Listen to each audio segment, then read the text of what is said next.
Welcome back to the channel and welcome to week 11 of the NFL and to another episode of Trey's Pick 6. Now, in these shows, I break down and analyze my favorite 6 plays off of the slate.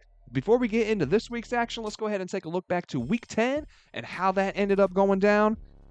Boy, we definitely had better weeks here on the show, man. We finished 2-4 on the day overall. Not ideal, guys. And we did start 0-4, man. So I was sitting on the couch dreading that reverse sweep. Like, come on, man. What is going on?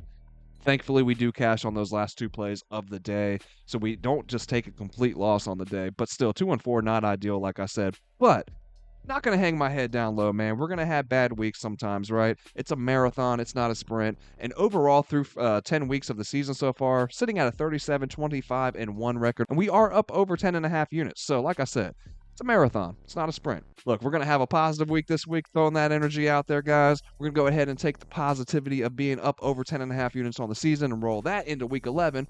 Go ahead and take week 10 and flush that one down the toilet, man.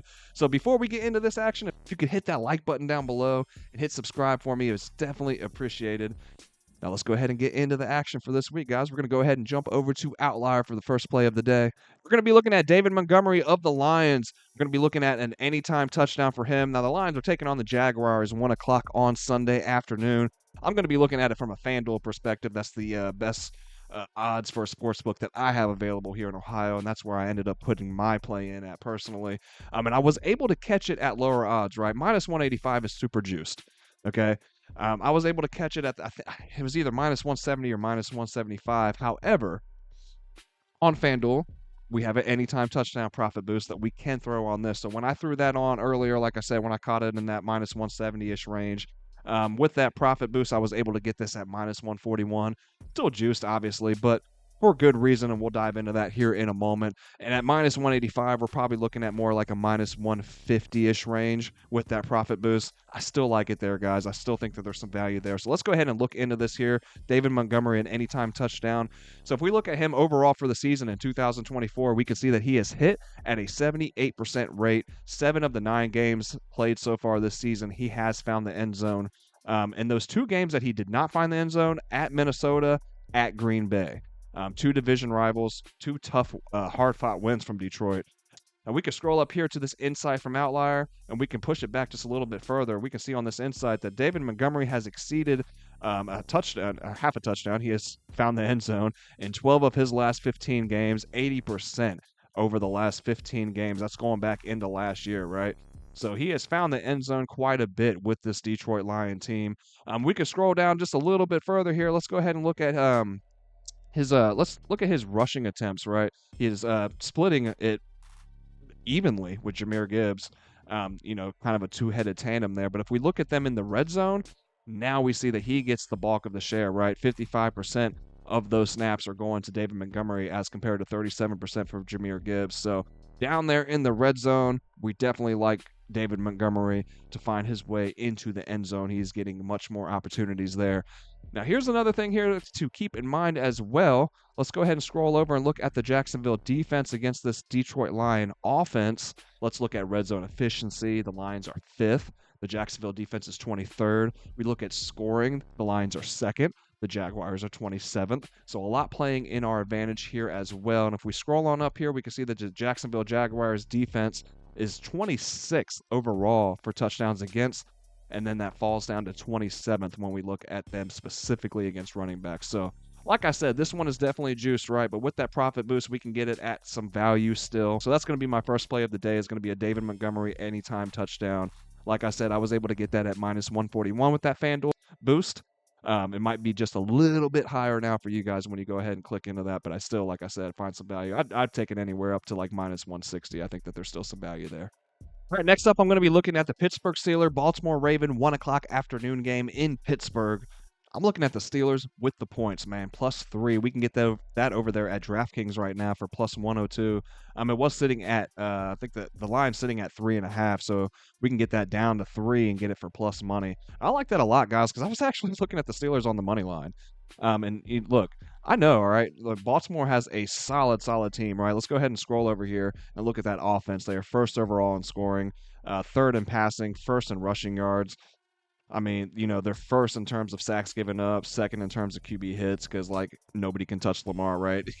First in red zone efficiency, fourth in terms of third down conversions, first in terms of first downs. This is probably the best offense in the league, right? The thing is they're going up against the Pittsburgh Steelers defense at home, all right, in Pittsburgh. The Steelers are second in terms of scoring defense, fourth in terms of red zone efficiency, fourth in terms of first downs, 10th in terms of third down conversion rate. They are 19th against the pass, but they are getting after the quarterback, right? 18th in terms of sacks, fourth in terms of QB hits, though. So, with TJ Watt, Highsmith is hurt for the Steelers, so that does play into it. But they still got a great pass rush, man. They still got a killer defense over there. And they got phenomenal coaching end of the day, man. That's the biggest thing when I look at the Steeler team. Like, there's just no holes in the coaching staff, and that trickles down to these players, man. If we look at the Steelers on the year, 78% to this number, right? That +3 number. Look, the 2 games, yeah, that's 78% that they've hit, man. You can see all these green check marks. There's no red X's, right? Because those 2 games that they lost this year were by 3 points exactly. So both of those would have constituted a push here. No team has beat the Steelers by more than 3 points. Those 2 losses, like I said, are 3-point losses, both to the Colts on the road and then to the Cowboys. Since then, a 4-game win streak, blowing out the Raiders. Then we get the switch over to Russell Wilson, and that offense has kind of been moving since, right? They blow out the Jets. Um, they beat the Giants. They beat them pretty convincingly as well. That score, I think, is a little closer than what the game ended up being, in my opinion. And then a tough, hard-fought win with a late fourth quarter score to take the lead in Washington against a tough Washington Commander team. So this Pittsburgh team's rolling, man. And I get it, like I said, that the Ravens, one of the best offenses in the league. But let's go ahead and look down here, or the best offense in the league, really. Let's go ahead and look at their defense, though. Not ideal whatsoever, right? 25th in terms of scoring. Now, they are first against the rush. The Steelers are 8th in terms of running. That's what they want to do. They want to run the ball. But that passing attack has looked nice with Russell Wilson, man. And, I could see, after solid 3 weeks, I could see this being a spot where Russell could have a setback, right? But against this Baltimore defense, I'm not sure that this happens this week, man. This passing defense has been very, very subpar for Baltimore. 32nd dead last in terms of passing yards given up. They've given up a lot of big plays through the air, right? So I definitely think that Russ has another good game here against this Baltimore defense. Now, the thing that I like the most about this, jump over here and look at the Steelers and the Ravens head to head. Man, the Steelers are 7-3 in the last 10 games, specifically in the last 8. Look, they have won 7 of those last 8 games. The one time that they do lose to the Ravens is by 2 points, so we would still hit with that +3 rate, right? So I definitely like this, man. The Steelers have had the Ravens number for a few years now. This is dating back to 2020. So they've definitely had their number, and I feel like Pittsburgh has a better team this year than they have had recently in these last few seasons, right? They got a much better defense that they've had. I mean, they've had a good defense these last few years, obviously, but this defense is superb. It's pretty damn elite. And the offense is finally starting to click and come around as well. So, like I said, man, I know Baltimore definitely has a solid squad over there. But when it comes to, the best offense in the league going up against one of the best defenses in the league, I'm going to take that defense every day, right? So I'm going with the Steelers here, plus the 3 points. Like I said, I like them on the money line. I just like that plus. I can get that +3 at plus money too. So you're going to give me 3 points and a little bit of insurance at plus money. I'm going to go ahead and roll with that one. Then for our third play, I'm looking at Ray McCloud of the Falcons. I'm looking at his receiving yards under 32.5. We can get this over there at FanDuel right now for -113. If we look at him on the year, we can see that he's hit this at a 60% rate, 6 out of 10, right? But he's hit 5 times in a row now. So let's go ahead and scroll down here and take a look at his targets. And we can see that they have dropped, right? He was sitting at 7, 5, 3 here, 7, 9. Boom, we drop off 4, 4, 3, 3, 4. Let's go ahead and scroll down just a little bit further. We can see Drake London, Darnell Mooney. They are the 2 top targeted receivers on this team. Then Ray McCloud. But then we also have Kyle Pitts coming in at the same amount of targets as Ray. We have Bijan Robinson right below them, just 3 less targets. It's a lot of people that the ball is getting around to, right? So 5 guys that we're seeing consistently get targeted. Ray is right there in the middle of that mix. And, like I said, we can see that his targets have dropped off, and then the production has followed as well. So let's go ahead and scroll up and look at this insight from Outlier. We can see that he has failed to exceed even 30.5 receiving yards in 8 of his last 9 games. We're looking at him under 32.5. So this one here has it filtered down to 30.5, and we can see that he has still failed to reach that. Like I said, in 8 of his last 9 games, that's an 89% hit rate to the under. And then that one that he went over, it's not like he crushed it or anything, right? That's just 10 yards over that 32.5 mark that we're looking at there. So I like this one here, guys. We could scroll over here and see that Denver defense, in terms of receiving yards allowed, they're sitting at 12th. Specifically against wide receivers, they're 5th in the league overall. So solid secondary over there. I've talked about it before in prior videos. You know, Denver's got a solid defense for sure. The secondary is pretty top notch in my opinion. So I like this one here, guys. Ray McCloud, his receiving yards under, like I said, 32.5 is the one that I'm looking at, because we can get that at -113 on FanDuel. All right, guys, looking at our 4th pick of the day. I've got another underdog that I'm looking at, guys. Comment dog down below for me. And comment your favorite underdog of the week, man. I feel like there's a handful of them that I'm looking at this week, honestly, as far as underdogs. A lot of good games, a lot of underdogs that I'm liking, man. Looking at the Chiefs on the money line, +112 odds. Right, we can get that over there at FanDuel, +112. It's plus money across the board anywhere you look at it. Look, man, this one's pretty simple for me. Patrick Mahomes is 11-3 as an underdog, right? Just straight up. Look, I rode those Chiefs all the way. Look, it pains me as a Bengals fan, right? But I won some money last year on the Chiefs in the playoffs, man. You just kept making Mahomes a dog, right? I'm gonna keep taking it, man, every single time until it bites me, right? And it hasn't bit me yet, so I'm there again, man. Look, I know the Bills have played. You know, this has been a good season for this Buffalo team. Look, like I said, it's just that simple for me. Patrick Mahomes, 11-3 as an underdog. The Chiefs are also 8-0 in their last 8 games on the road. A 100% hit rate that dates back into last season as well. You know, 9-0 on the year this year. And really just have not, like I've talked about it before, they haven't played their best football really at any point this season, and they just keep finding ways to win games. You know, like Denver had that one in the book last week. Um, they block a field goal at the end to win the game. Like they just keep finding ways to win, as good teams do, right? So it's looking more and more like a three-peat every week, you know, with each passing week. I don't know how you beat this Kansas City Chiefs team. Like I said, they can play like a mediocre kind of like at their half best, and they still beat you. So, man, like I said, it's kind of simple for me. All right, next up, I'm going to be looking at Joe Burrow of the Bengals. His passing yards under 265.5. Yes, I am a Bengals fan, and I am fading Burrow on his yards. We can get that on Bet365 for -110. Now, look, in this 2024 season, we can see that he has hit under this mark at a 70% rate, right?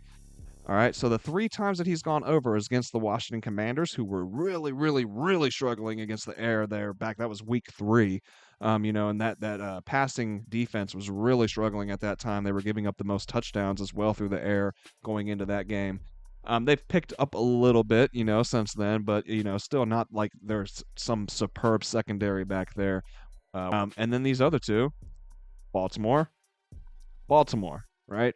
And we just talked about Baltimore and their secondary, and the lack of a passing defense that they are dead last in terms of passing yards against. So definitely, you know, looking down here, we can see that, you know, for as much talk about how hot Burrow has been, and he's played very efficiently. Don't get me wrong. The Burrow's the only reason why the Bengals still have just a slight chance of getting into the playoffs, in my opinion. Burrow and Chase, the way that they have played this season has been phenomenal.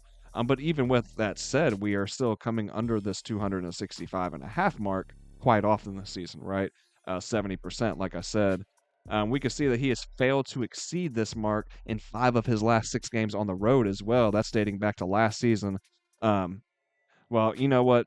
Full asterisk on this one. This is the game that he did tear his wrist, the ligament in his wrist as well. So that's that game last season. But still, this season, on the road, this is starting right here. 4 out of the 5 games on the road, he has come underneath that 265.5 yard mark. And like I said, that one time over is against the Baltimore Ravens last week in that shootout. So here's the thing, though. We're going up against the Chargers defense this week, right? Joe Burrow has to play against this LA Charger passing defense that is sitting at ninth in terms of passing yards allowed. This Charger defense is top notch, right? First in terms of scoring on the year, scoring defense, only giving up 13 points per game. Second in terms of red zone efficiency, which is an area where the Bengals have been pretty damn solid, right? Second in terms of red zone efficiency as well for their offense. They're third in third down conversions. Chargers are fifth, right? 12th in terms of first downs. Chargers are second. Fourth in terms of passing yards. Chargers are ninth. You know, we've definitely struggled in the run game this year as the Cincinnati Bengals, 29th. Chargers are also ninth. And then they get after the quarterback too, man. They are third in the league in sacks, and we all know the documented struggles of the Bengals offensive line and not being able to keep Joe Burrow upright. So look, man, I see a lot of people all over the Bengals. And like I said, I'm on a lot of dogs this week, right? I don't know if it's my heart wanting this or, if I am, thinking with my brain, but I'm on that side as well. I just can't make that call myself. With seeing so many people on the Bengals, it's got me nervous, man. It's got me super, super nervous. But one thing I do know that is even if they do win, I don't expect a explosive display from Joe Burrow. I don't see him going, bananas here through the air. I don't think that there'll be enough possessions personally. The Chargers are really good about, limiting how many times you see the field as an offense. So I think the Bengals are going to have to be very methodical about what they do, very careful, very controlled, right? And it's going to be a very patient game from Joe Burrow.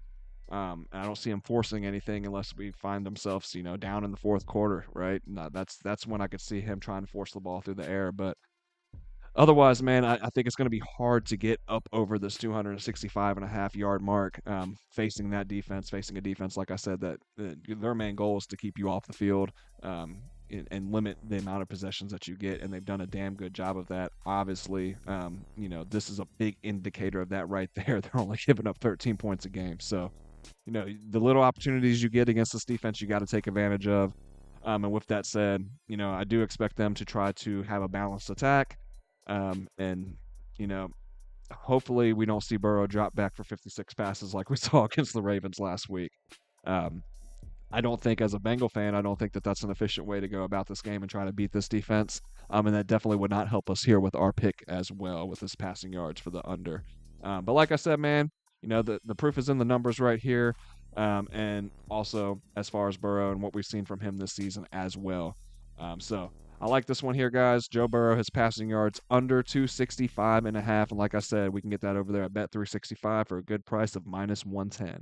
And the last play I'm looking at is going to be Joe Mixon, his rushing yards over. Now, I'm looking at this over 86.5 right now. I was able to catch this one a little bit earlier, too, before recording at 85.5. I got that on Bet365 for -110. It doesn't look like that's available anymore. That all we're looking at is this 86.5 mark or higher. But we can still get that on FanDuel at -114. I still like it here as well, guys, and there's many reasons why. We look at Mixon on the year 2024. He has hit over this mark 71% of the time. 5 of the 7 games that he has played, he has hit over that mark. He's hit over 100 yards in those 5 games as well. Definitely seeing a lot more usage here with the Houston Texans than my Cincinnati Bengals ever gave him or afforded him the opportunities.